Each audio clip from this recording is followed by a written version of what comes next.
이준석 전 대표가 가처분 첫 신문에서 어떤 걸 갖고 공방을 벌였을까? 그 내용도 오늘 보도되고 있는데 함께 보시죠. 이준석 전 대표는 당대표가 거리되거나 최고위 기능 상실 등 당의 비상 상황이 발생할 경우에만 비대위를 둘 수 있다. 당원에 해당하는 비상 상황이 아니므로 내용상 하자다. 그러니까 지금 당은 비상 상황이 아니다라는 게 이준석 전 대표의 주장입니다. 국민의힘에서는 당원권 정지 징계로 임기 중 6개월 권한 다할 수 없다면 그것은 비상 상황이 맞다라고 맞서고 있습니다. 사퇴 선언한 최고위원들이 상임 정국위 소집 의결에 참여한 것은 절차적인 하자다. 국민의힘은 의사만 밝혔다고 법률상 사퇴가 아니다라고 밝히고 있습니다. 빠르면 오늘 아니면 이번 주 안에 법원이 결정할 예정이라고 합니다. 김재섭 전 비대위원 같은 경우는 어떻습니까? 뭐 두루두루 당내에 다 원만하기 때문에 이 전 대표 입장도 잘 아시고 그렇죠. 중진들 입장도 잘 알고 있는데 일단은 초유의 상황은 초유의 상황이에요. 여당 대표가 징계를 먹고 6개월 징계 중인 가운데 비대위가 꾸려졌는데 그거에 또 불복하는 가처분 신청을 낸 상황인데 이 전 대표의 주장과 지금 당의 주장이 지금 껌껌이 지금 상충되고 있습니다. 그렇습니다. 이게 사실 이제 이준석 대표의 이야기는 본인이 사실상 탄핵을 당했는데 당내에서는 탄핵의 탄자도 꺼내지 않은 상황에서 사실상 탄핵의 결과에 준하는 결과를 만들어냈다라는 것이거든요. 그렇기 때문에 이준석 대표가 이것은 절차상에도 하자가 있고 내용상에도 하자가 있다. 지금 이렇게 주장하는 상황입니다. 반면에 이제 당에서는 아니다. 우리 상임정국위를 통해서 당원들의 의사를 물었고 전국위를 통해서 실제로 모든 당원들의 의사까지도 확인한 것이다. 그렇기 때문에 절차상의 하자가 없다. 이렇게 지금 당에서 주장을 하고 있는 것이거든요.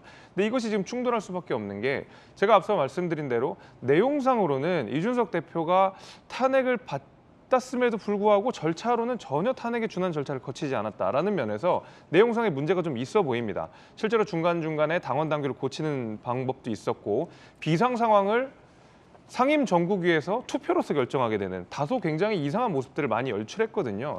이런 절차적인 하자들이 있다라고 이준석 대표를 주장하는 것인데 그래서 그전까지는 이준석 대표의 이런 주장이 꽤 힘이 실렸고 그에 따라서 저는 가처분 신청이 인용될 가능성이 꽤 높았다라고 생각이 되는데 이제 뭐가 달라진 거냐면 당내에서 상임 정국위를 거쳐서 다시 한번 정국위를 거쳐서 우리가 결국 당원들의 의사를 확인한 거 아니겠습니까? 그러니까 실제적으로 내용에 하자가 있다 하더라도 절차적인 하자는 사후적으로 좀 치유가 됐다라고 볼 여지가 있는 것이죠. 적법 절차를 다 거쳤다. 그렇죠. 이제 그런 의미에서 이준석 대표의 가처분 신청이 인용이 될 가능성이 상당 부분 낮아진 것은 사실입니다. 그럼에도 불구하고 앞서 말씀드린 대로 이준석 대표 입장에서는 억울할 거거든요. 본인이 아무리 절차를 다 거쳐 하더라도 갑자기 자다 일어나니까 나는 대표직에서 박탈되는. 이렇게 자다 일어났는데 전 대표가 돼버렸다. 그냥 쉬고 있는 상황에서 갑자기 자고 일어났더니 어느 날 내가 대표에서 해임됐다라고 통보를 받은 입장에서는 굉장히 억울할 겁니다. 게다가 본인이 당 대표가 되는 과정은 국민과 그다음에 당원이 그들의 주권을 이양해서 정당하게 선출된 권력이기 때문에 이런 식으로 탄핵을 거치게 되면 절차상 민주주의 하자가 생길 수밖에 없고 이는 민주정당에서도 좋은 선례가 남지 않을 거라는 인식이 강하게 있어서 이렇게 가처분 신청에 대해서도 한 발도 물러서지 않고 건건히 대응하면서 이준석 대표의 주장을 끝까지 유지하고 있는 것으로 저는 보이고 있습니다. 만약에 의총을 열어서 당대표 해임안을 의결한다면 어떻게 나올까요, 결과가? 글쎄요. 이게 당대표를 탄핵하는 절차가 일단 의총에서 어느 정도 의결을 해놓고 그다음에 당원들한테 다시 물어보는 절차가 있습니다. 지난번 대선 기간에 당대표 해임 위기까지 갔었어요. 의총이 열려서. 이제 대통령께서 품어버리셨죠. 그때 그래서 이제 극적인 화해가 일어났고 우리가 또 대선 승리까지 일어날 수 있는 그런 것이 있었는데 우리가 당원 소원제라고 하는 제도가 있습니다. 당내에. 그것이 이제 사실상 탄핵에 준하는 절차인데 그렇게 되면 당원들의 의사를 훨씬 더 많이 모아야 되거든요. 지금 사실상 이준석 대표가 그 대표에서 해임된 절차보다 훨씬 까다롭습니다. 아마 이렇기 때문에 당에서도 시간도 좀 오래 걸린다.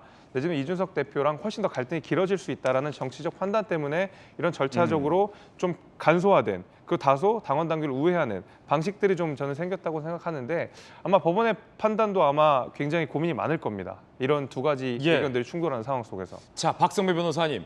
뭐 이르면 오늘 나올 수도 있다. 이런 보도도 있고 이번 주 안에 나온다. 이런 보도가 많은데 가처분 신청과 관련해서 인용하면 이준석 전 대표의 주장을 받아들이는 거고 기각하면 이준석 전 대표의 주장을 받아들이지 않는 거잖아요.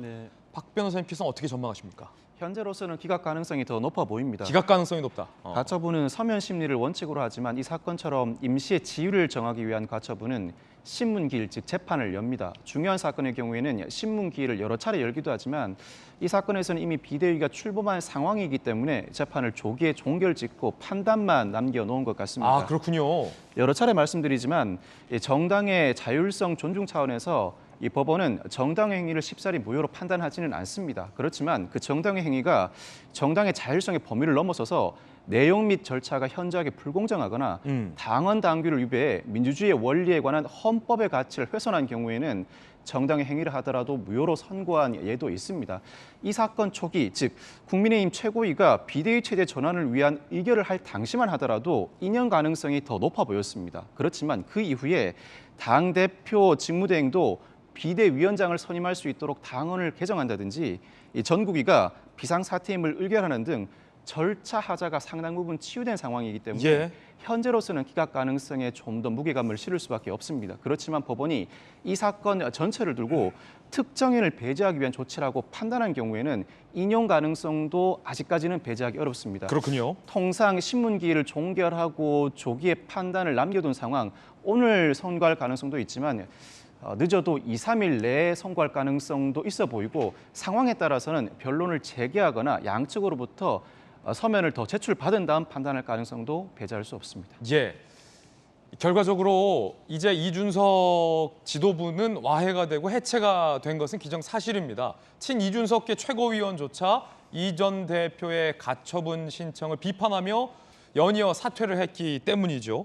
차기 당대표, 전당대회를 열어서 차기 당대표를 뽑아야 할 일이 국민의힘에겐 남아있는데 그와 관련된 여론조사가 몇 개 실시가 됐습니다.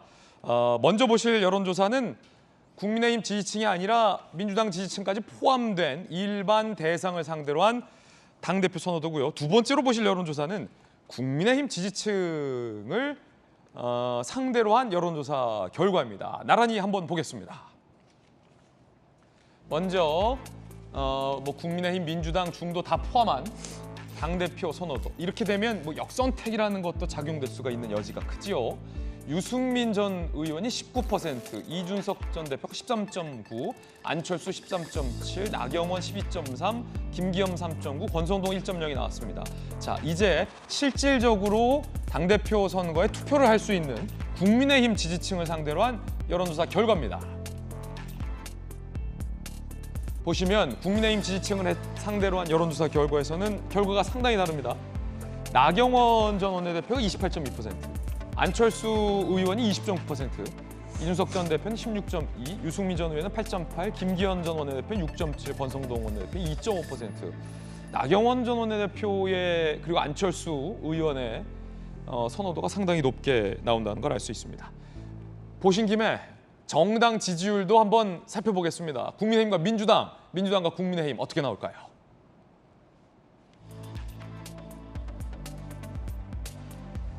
국민의힘은 31.5%, 그리고 민주당은 29.7%의 정당 지지율이 조사됐습니다.